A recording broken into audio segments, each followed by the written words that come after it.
Product development for the food industry is creating new products and launching them successfully into the market while addressing consumers' needs.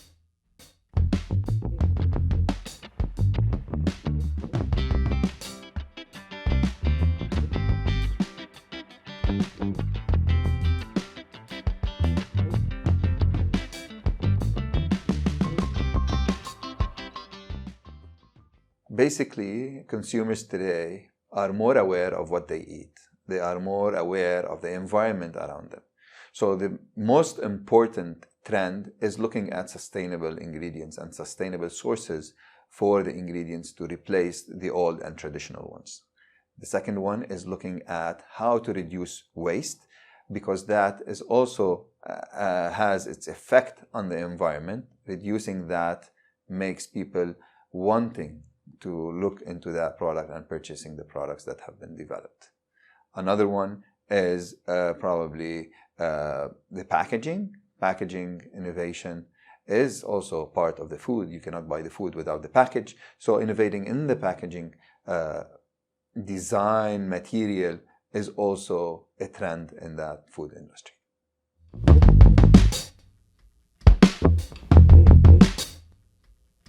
Other challenges associated with research and development are also the costs and the financial setbacks. When you compare that, or you look at the failure or percentage of failure versus success of products, 1 out of 60 products developed ends up on the market and the shelf, rather than every product that you develop. So you have to be ready to accept failure for your product. Not every product you will develop in your lab or in your company will end up on the market and will have a successful launch and a successful life.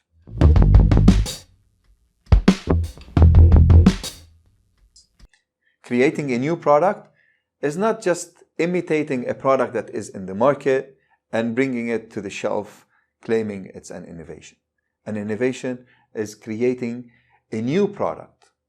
It can be an imitation, but it has additional values. For example, it can have an enhanced nutritional value, or it can have a revolutionary ingredient that can come out.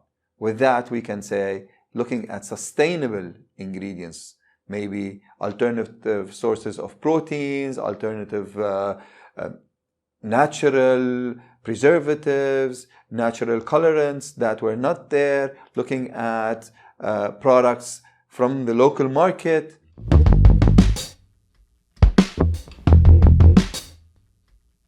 So you're a company, you have a lot of waste being generated or byproducts from your processing, and you want to incorporate a circular economy, or you want to reduce cost.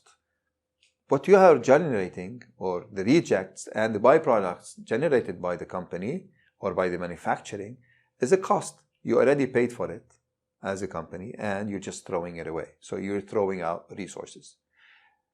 The smart thing to do is first evaluate what you have, quantify it, and see if it is enough to process by yourself and look into an innovation that can enhance your revenue. If not, you can look at a similar company and join forces, a similar company that has the same waste stream or a similar waste side stream, and then you can combine the efforts, share the costs. That will make it more beneficial for both companies. Now, what to do next is look at the stream. What values can it bring? What are the extracts, or what can I extract from it? What can I do with it? And then after that, there are different research tracks you can go through in order to reach your final product. Give an example. For example, if you have a potato processing industry, you're washing and then you're cutting, you're going through the processes. The wastewater is rich in starch. You can look into that, see how you can recover that starch that's being wasted. That's one. You've got also a solid stream where you've got the peels, you've got the rejected potatoes. You can also look into how to recycle that into a new product. So basically, then you can do your cost analysis, your financials, and look at which option and what options to implement. Sometimes recycling alone or upcycling alone does not make financial profit.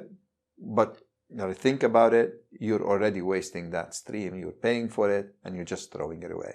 You might as well look into a simple process or the easiest process that you can implement to recover part of that cost that you have already wasted.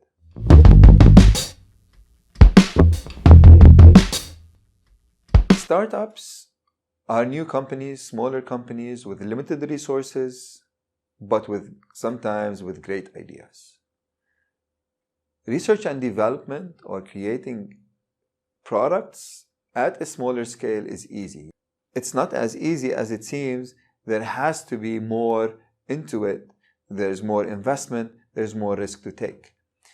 Research and development for these small companies or for these startups need resources that can help these startups establish the processes. Upscaling the manufacturing process is not 1 + 1 = 2. There's a lot of changes that can occur when you upscale from a kitchen or from a pilot up to an industrial process. There's a lot of risks that need to be taken. There are new calculations that need to be introduced. There are a lot of modifications that has to be introduced, even in the formulation. Well, in the kitchen you put 1 teaspoon, 1 cup, half a cup, half a teaspoon, but once you go and you want to upscale, all these, what we call a recipe, becomes a formula, and a formula and a recipe are not the same. A formulation is based on mass, on weight, and there will be a lot of modifications in order to reach the potential of the product that you are developing. Challenges are there and the risks are there.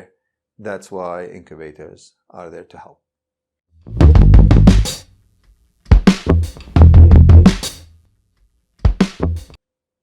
Looking at my product, I also have to look at the package.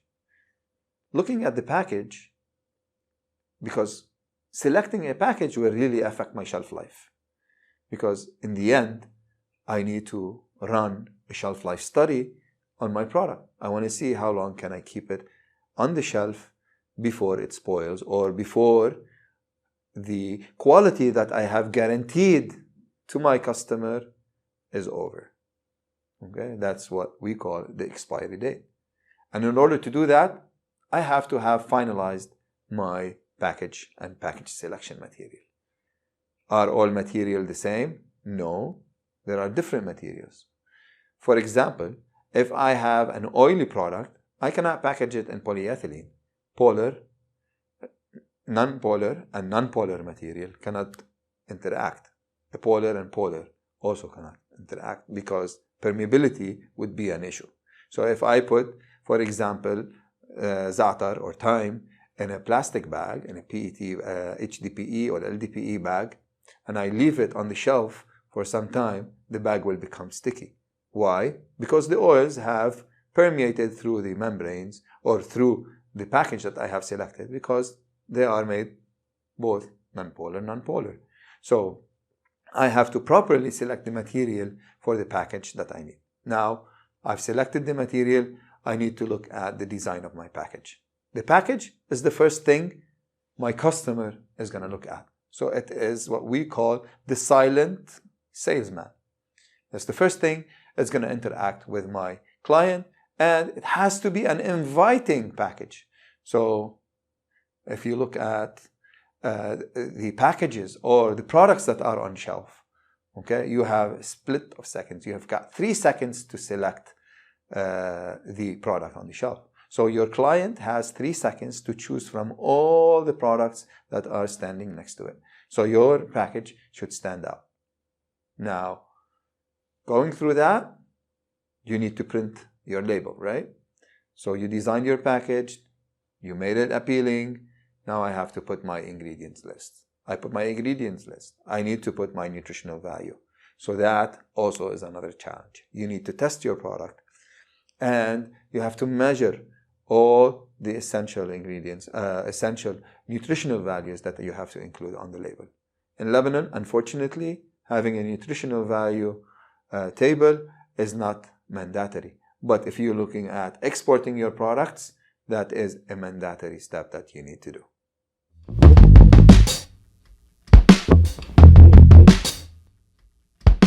So shelf life. We all ask ourselves, we have a product, what's the shelf life? Yeah, I just put 1 year, 6 months, 9 months, 12 months. Really? That's not the way to do it. Shelf life is a science by itself. What you need to do is you need to run what we call accelerated shelf life. There are other ways, there are faster ways, but they don't look at the same values or they don't look at the same parameters.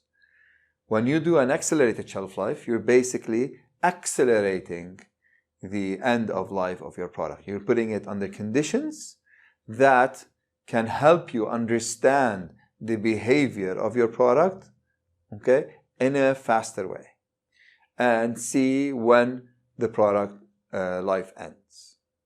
There are different factors when you consider shelf life. There are quality factors or quality attributes, and you have the safety attributes. Most products that are shelf stable, we look at the quality attributes. What could be a quality attribute? Color, crispiness, freshness, what we call. These are quality, because I want to guarantee to my client that he will receive the product as I intended it to be with the same quality. For example, I want it to be crispy, so I want to deliver that, and I want to guarantee the crispiness of my product throughout my shelf life. So let's say if after 6 months in the package that I have chosen, my product becomes soggy, so my shelf life will be before that. Now, at the expiry date, that product may or may not be safe, but the quality is guaranteed to that period. That takes me to the second part, safety. So what is safety? Safety is when my product is not safe for consumption anymore. That could be the same as the quality attribute, or sometimes it's before, sometimes it's after. For example, we'll take 2 examples. One where the safety attribute is not a factor, and that is, for example, for canned products. For canned products, shelf life is about 2 years. This product, remember, has been sterilized, so nothing lives inside it. So as long as the can is not bulged, the product inside is safe. But is the quality the same? Probably not after 2 years, but it's still safe to consume. And that's why you see a lot of supermarkets worldwide distributing expired canned products. It's not because they are not safe, but because people will not buy them anymore. So they end up in food banks or being distributed to the poor. Now, for example, let's take a refrigerator product, right? The attributes, the physical attributes or the quality is still the same, but the safety can be jeopardized. For example, cheese. Cheese has a short shelf life, especially fresh ones. They have about 3 weeks. Beyond that, you see that the package starts bulging. That's because of the growth of the microorganisms are there. So if I want to take a similar product, one is shelf stable, one is not, is milk. Pasteurized milk can last in the fridge, for example, for 10 days, right? What causes it to expire is basically the growth of the bacteria that's in there, because pasteurization, you just decrease the count to safe levels, so it's going to grow. Whereas UHT milk, where we have sterilization, which lasts on the shelf for 6 months, that is still safe to consume, but the attributes are not as I have guaranteed in the beginning. So shelf life, again, is a big challenge, and it's not just a guess or a number that you put on your product. You have to really look at it in a scientific way, understand how your product behaves throughout its shelf life, and you can do that through an accelerated shelf life study. There are a lot of labs that do that, and you can look at doing that yourself.